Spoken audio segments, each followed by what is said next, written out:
Dans cette vidéo, donc un exercice un petit peu plus théorique que ceux qu'on a fait jusqu'ici sur les applications linéaires, on a deux espaces vectoriels qu'on ne connaît pas, une application linéaire qui va de l'un vers l'autre, et deux sous-espaces vectoriels de E.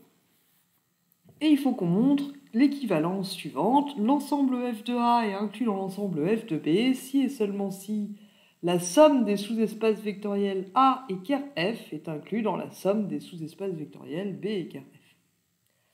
Donc c'est une équivalence. Comment est-ce qu'on prouve les équivalences? Le plus souvent par double implication.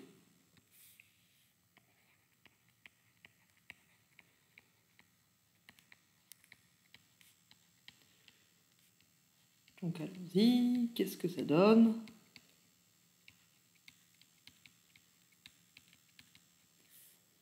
Toc.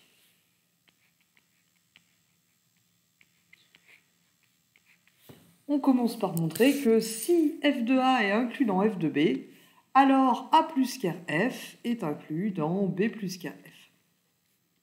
Donc supposons que f de grand A est inclus dans f de grand B. Il faut qu'on montre que A plus ker f est inclus dans B plus ker f. Donc je vais prendre un U dans A plus ker f.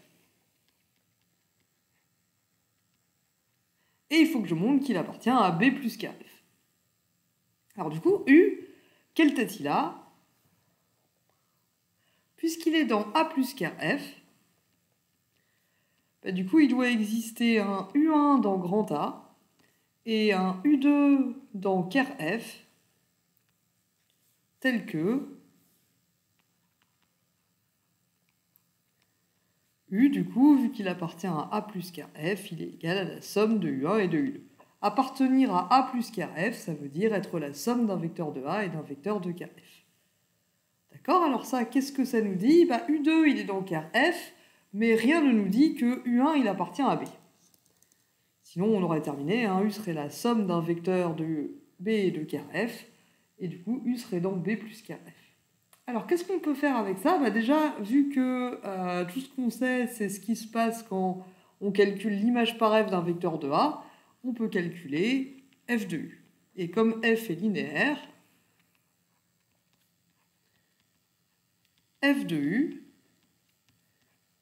du coup, c'est égal à f de U1 plus U2, ce qui nous fait f de U1 plus f de U2.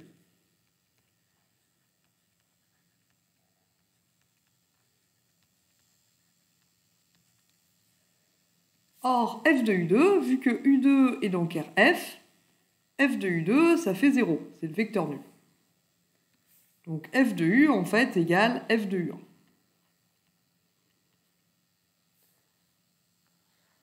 Or, U1 appartient à A, donc f de U1 appartient à f de grand A. Et f de grand A, il est inclus dans f de grand B.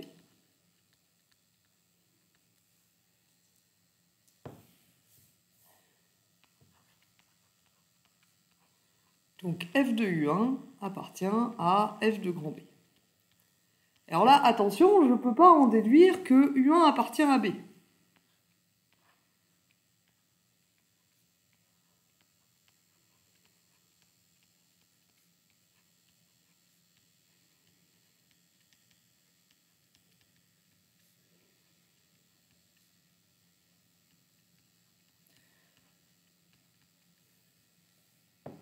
Ce que ça nous dit, par contre, c'est que f de U1, il est égal à un f de V pour un V appartenant à B. Mais je ne sais pas si V et U1 c'est le même, parce que je ne sais pas si f est injectif. C'est juste l'image de U1, c'est la même que l'image d'un vecteur de B, ce qui ne me dit pas que U1 lui-même est égal à ce vecteur de B.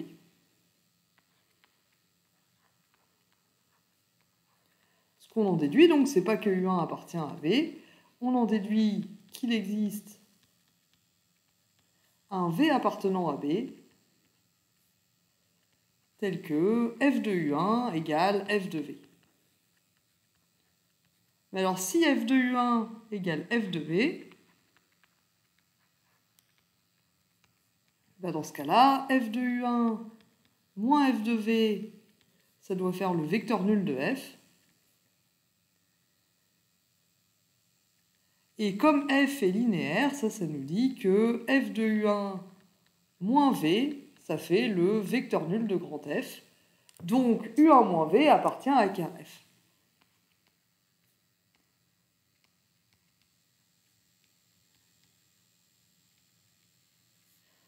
Autrement dit, il existe un vecteur V2 dans car F tel que U1 moins V est égal à V2. Donc U1 est égal à V plus V2, et si on reprend le vecteur U qu'on avait au départ,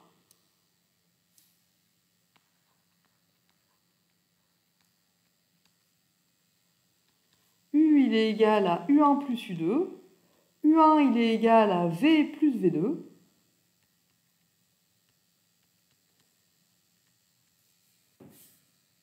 or, V, il appartient à B.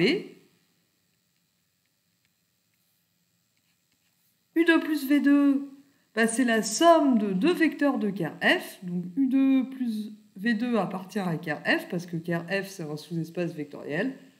Donc U, il appartient à B plus car F.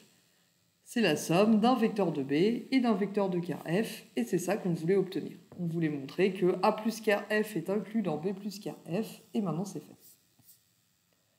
Il nous reste à montrer l'implication réciproque. Donc cette fois, on suppose que A plus car F est inclus dans B plus car F.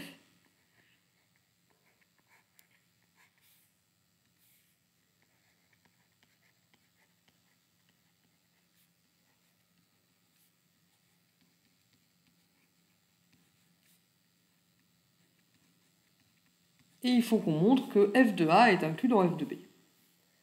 Alors, c'est parti, soit V dans f de A, il faut que je montre que V appartient à f de B.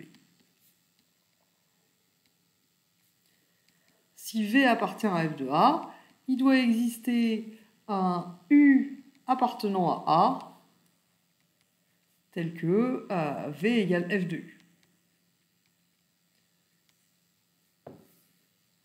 Or, U, il appartient à A.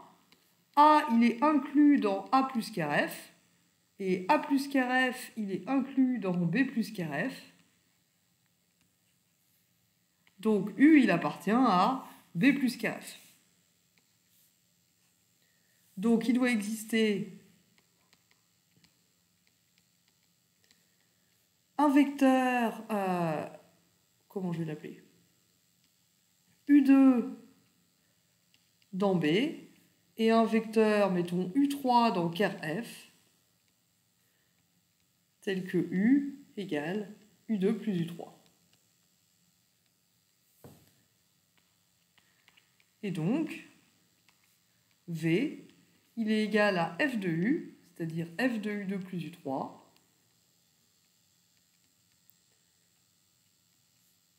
c'est-à-dire F de U2 plus F de U3. Mais F de U3, ça fait 0, parce que U3, il appartient à car F.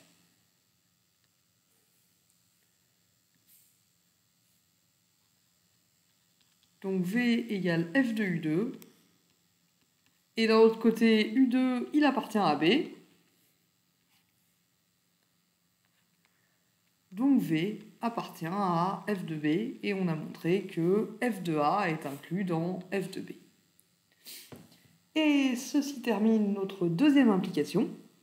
J'espère que c'était clair et je vous remercie de votre attention.